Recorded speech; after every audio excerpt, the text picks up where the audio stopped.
Welcome back. You know this, but it bears repeating.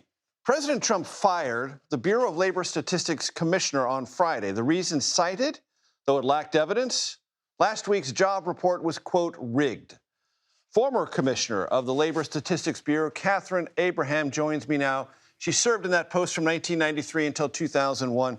Katharine, I'm grateful for your expertise and your time. Tell my audience, if they're at all confused about this, if on the day or two before these job reports are released, the commissioner can do anything about them to, quote unquote, alter or rig them? No, the commissioner really has no control at all over what the numbers are. By the time he or she sees the numbers, they're finalized.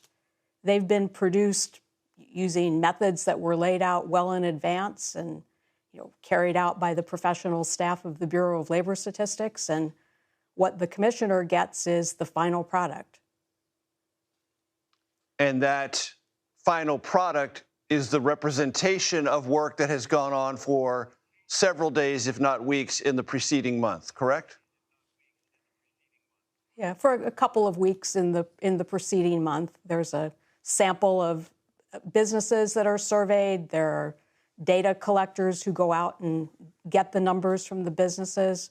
The estimates are produced using the statistical methods that have been put in place and documented for a long time. So there's no discretion on the part of the commissioner about what the report says.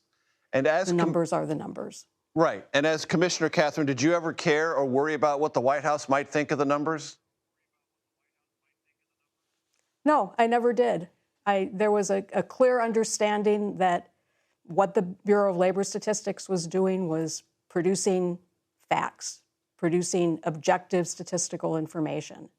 And my job was to report that information, and then the people on the political side would do with it what they would. But no, I certainly never worried about what the reaction would be.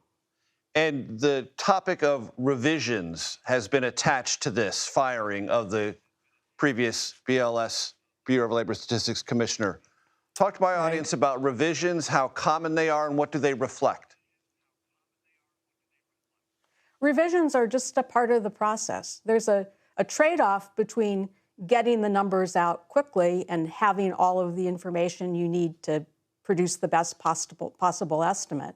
The numbers that come out on the first Friday of every month are based on the early responses from businesses. But then over the next couple of months, more responses come in and the numbers get revised. That's just part of the process. Once a year, the numbers are benchmarked to data for the universe of employers effectively, and there's revisions associated with that. But it's all in the interest of getting some information out quickly and then getting the best possible information out when more information becomes available.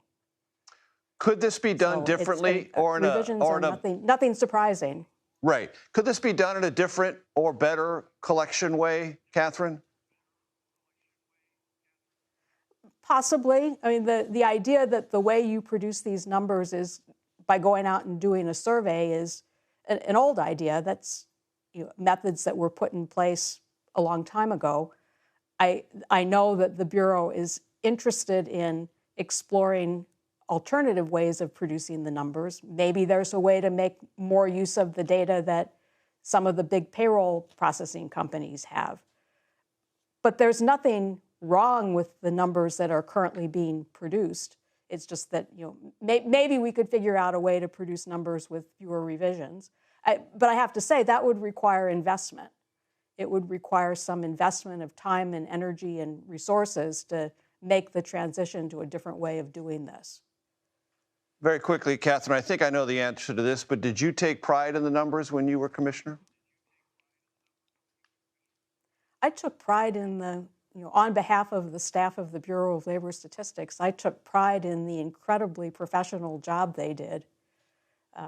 One of the things that I loved about being there was how devoted to their work the staff were. And I don't think that's changed. Katharine Abraham, I appreciate your time. Thank you very much.